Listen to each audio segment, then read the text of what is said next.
and participated in military resistance. He was in Libya and India for special course training. The general was equally in Geneva for an academic degree in political science from the prestigious University of Lagos, and master's in security and digital economy at Nasarawa State University, Kefi. The brigade commander has past staff college and fellow of National Defense College, Bangladesh.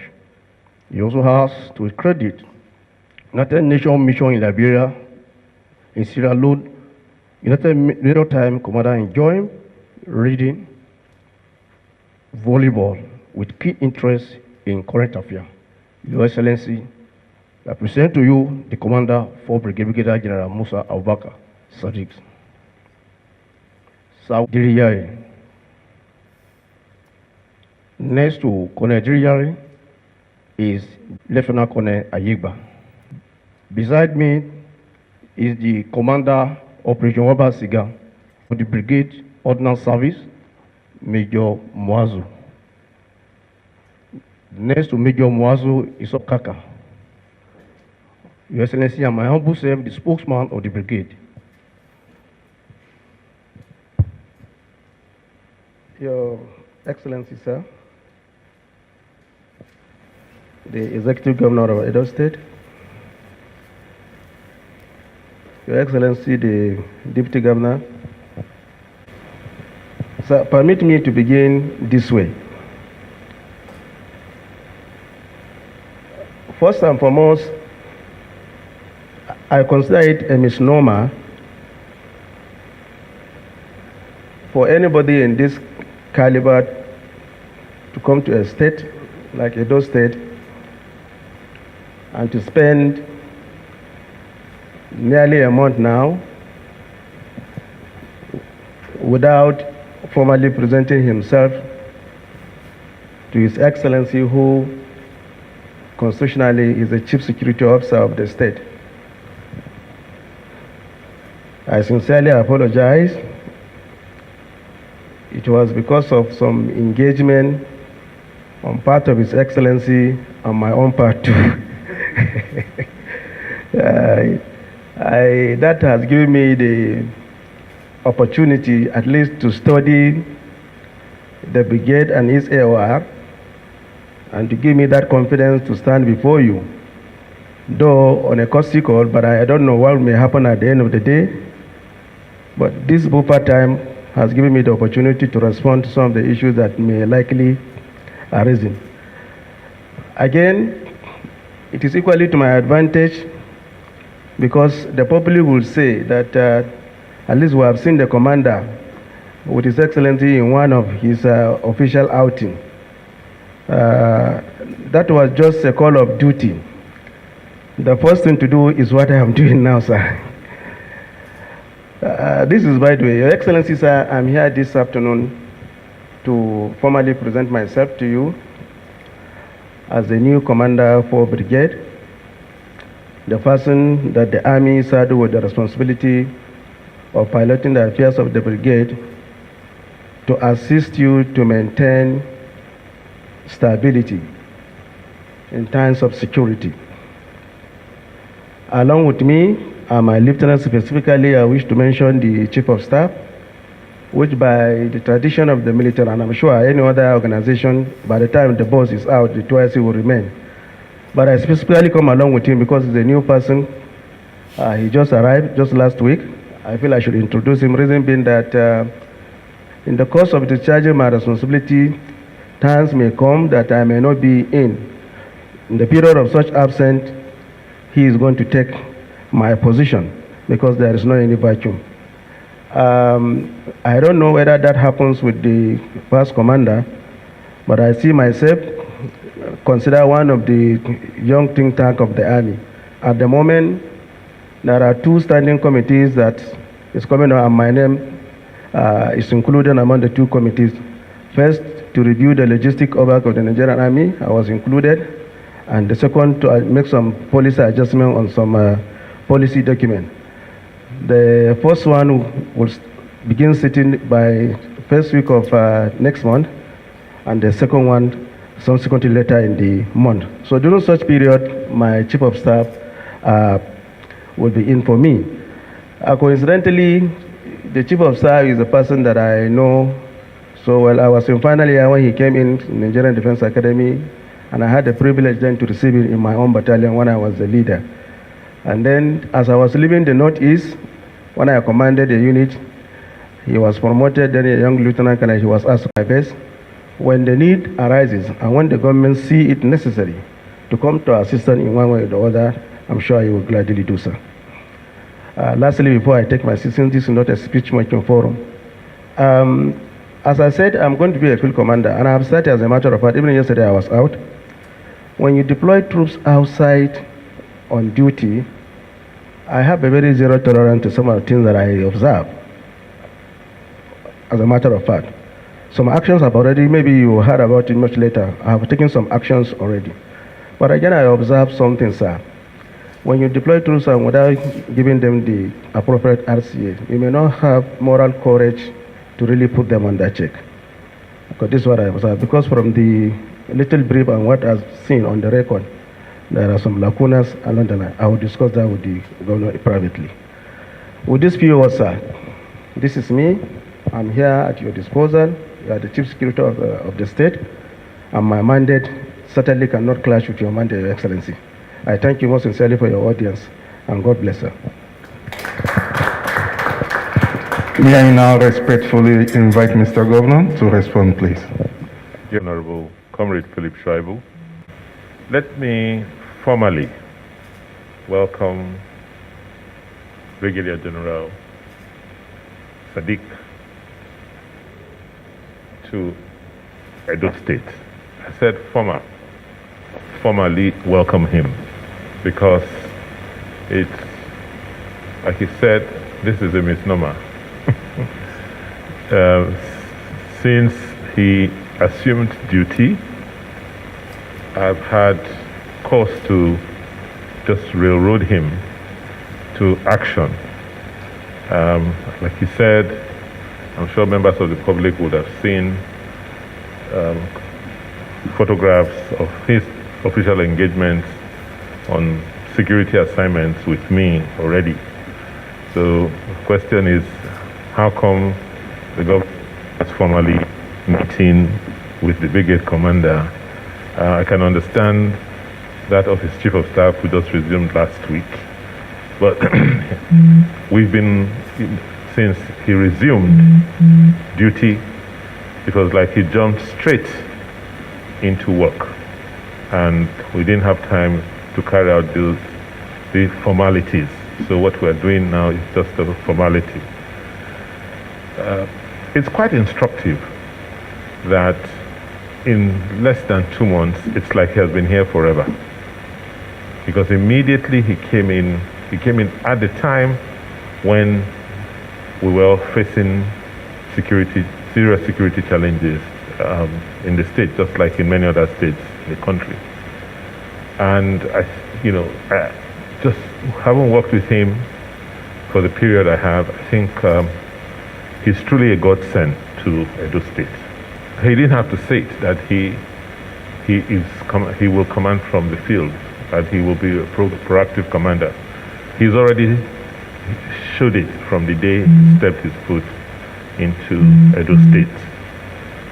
We've undertaken a few assignments since he came, and I must say I'm quite pleased and impressed with what I see.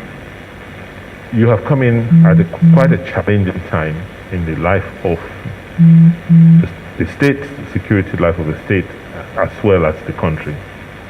But just listening to your background, listening to your achievements, hearing that I will have to maybe come and understudy you in the field of political science.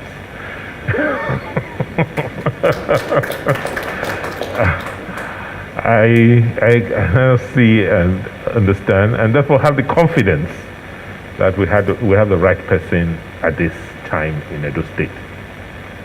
As you know, Edo is quite strategic, if not for anything else, for its location.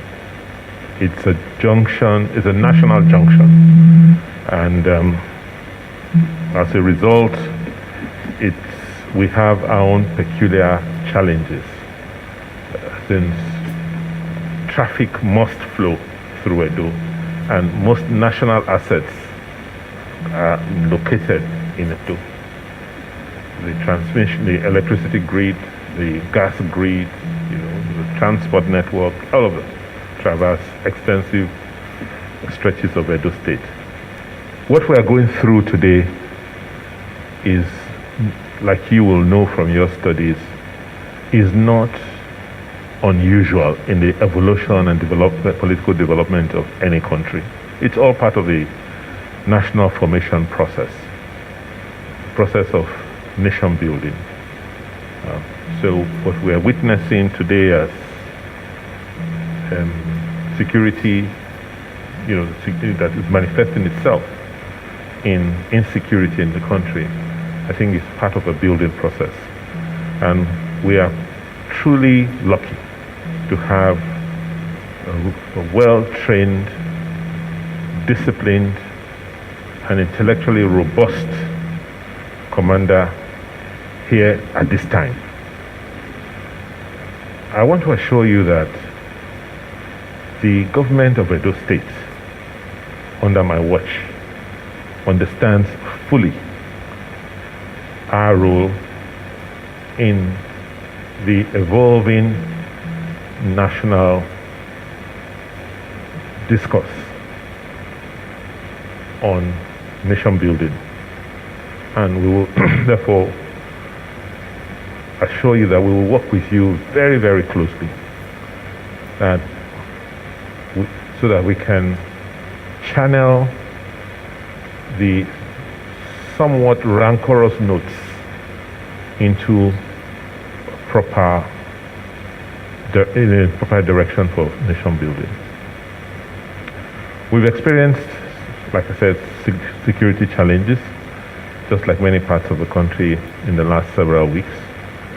We have gone round together, and you can tell from your own analysis that our country is somewhat under attack. And what we are witnessing today may be an orchestrated or unorchestrated attempt by a series of players to cause instability in the country. Nigerians are peace-loving people. Edo people are peace-loving people, and very accommodating and welcoming people. And this has been our tradition for hundreds of years.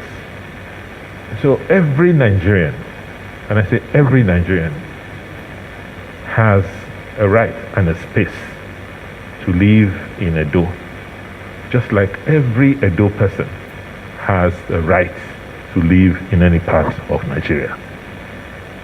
And with you coming in, we will protect every Nigerian who lives within our territory in Edo State. I also want to assure you that we have enjoyed a very robust relationship with the military. You are my neighbor.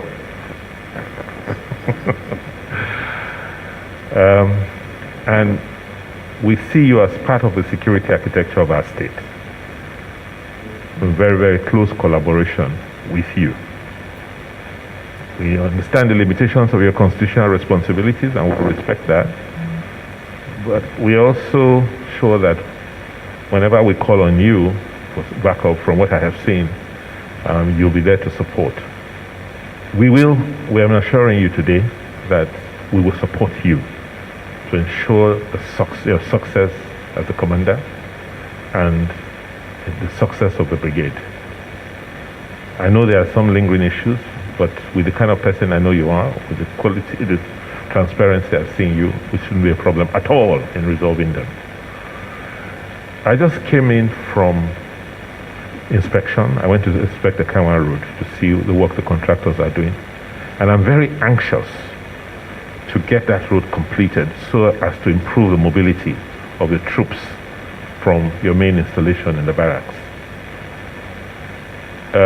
That is a flank. We had certain security challenges, and with you in place, I'm sure we'll put in place a very robust plan to curtail the problems from that axis.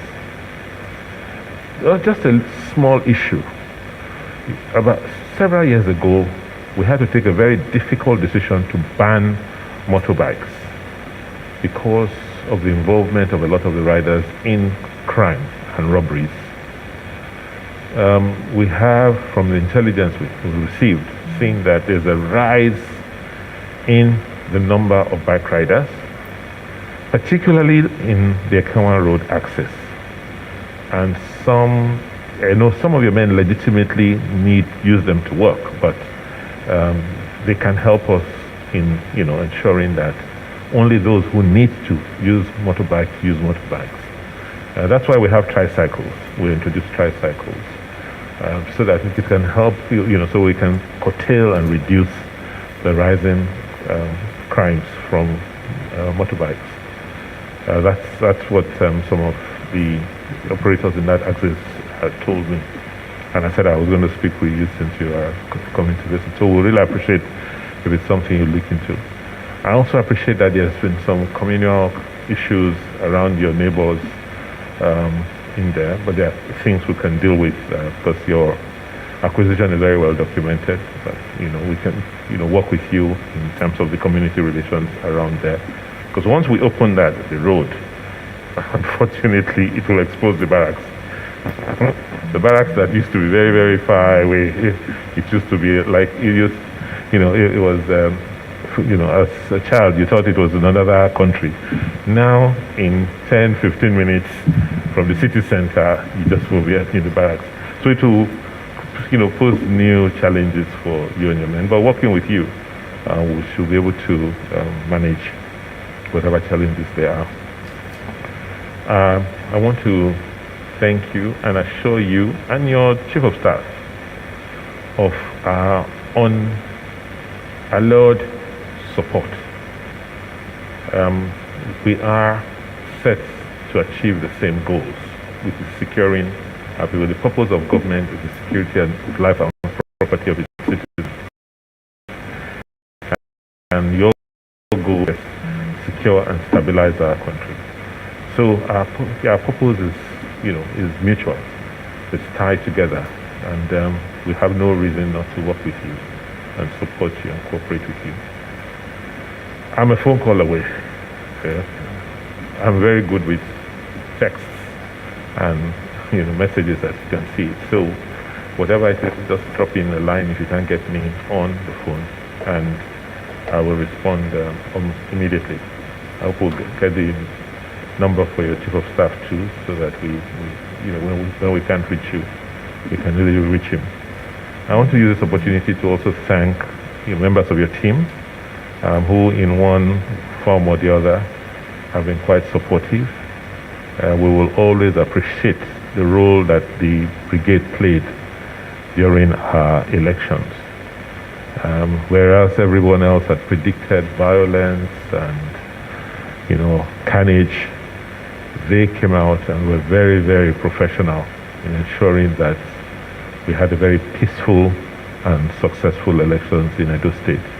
So I want to, on behalf of the people and government of Edo State, thank your officers and men for what they did during the last elections. On that note, I want to now formally welcome you to Edo State. On that note, may I respectfully and humbly request Commander of 4 Brigade, Brigadier General Musa Bakar Sadiq, to make this presentation to His Excellency.